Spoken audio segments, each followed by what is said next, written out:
In a quiet town long ago, there lived an elderly, wealthy man with 3 young sons. He was a man of some wisdom, having accumulated knowledge and wealth over the years, but he worried deeply for his sons, who were full of youthful energy and easily distracted by worldly pleasures. Despite his teachings, they seemed unable to see the illusions in the world around them, the desire, attachment, and greed that could trap them in suffering. One summer evening, as the sun was setting, the man came upon a troubling sight. A spark had taken hold in the large, beautiful house he had built over many years. Flames began to lick up the walls, casting strange shadows and eerie lights across the walls and furniture. It would only be a matter of time before the whole house would be engulfed, destroying everything within. His sons were still inside, unaware of the danger. They were playing, laughing, and each was lost in his own world. The eldest was fascinated by beautiful, intricate toys. The middle son loved games and would not stop playing, and the youngest was simply lost in excitement, paying attention to nothing but his joy. The father called to them. "Come outside," he shouted, his voice filled with urgency. But his sons were too distracted to listen, lost in the world of their own desires and delights. The flames grew hotter, the smoke thicker, and still they paid no heed. Realizing that words alone would not move them, the father thought quickly. He decided to use a little wisdom to guide them out.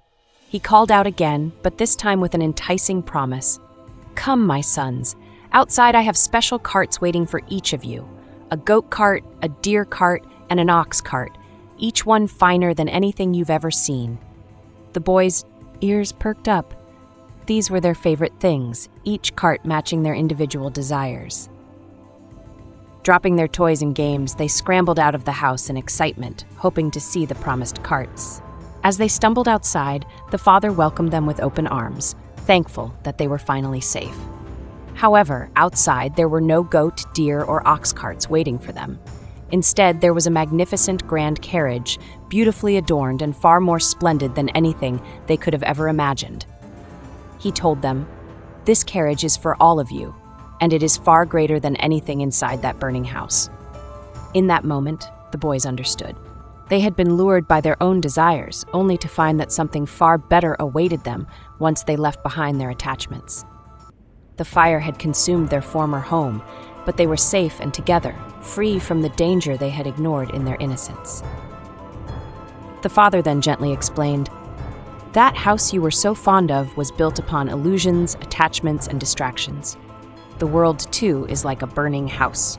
So many cling to it, blind to the flames of suffering that consume it from within. True freedom lies not in the things that hold our attention inside that house, but in stepping away from it and seeing the world clearly as it truly is." And so, the sons grew to understand. They learned that the world they once saw as safe and filled with pleasures was in fact fleeting and impermanent. They learned to walk a new path, one of wisdom, mindfulness, and compassion, guided by the deeper joy of being free from illusions. As they grew older, they carried this lesson with them, helping others to see beyond their own attachments and offering a gentle path to freedom for those who wish to escape the illusions of the burning house. In this way, the father's wisdom lived on, and his sons grew wise, each of them learning to see the world as it truly was, a place to cherish with compassion, yet to walk through lightly, free from the flames of desire and attachment. Thank you for watching.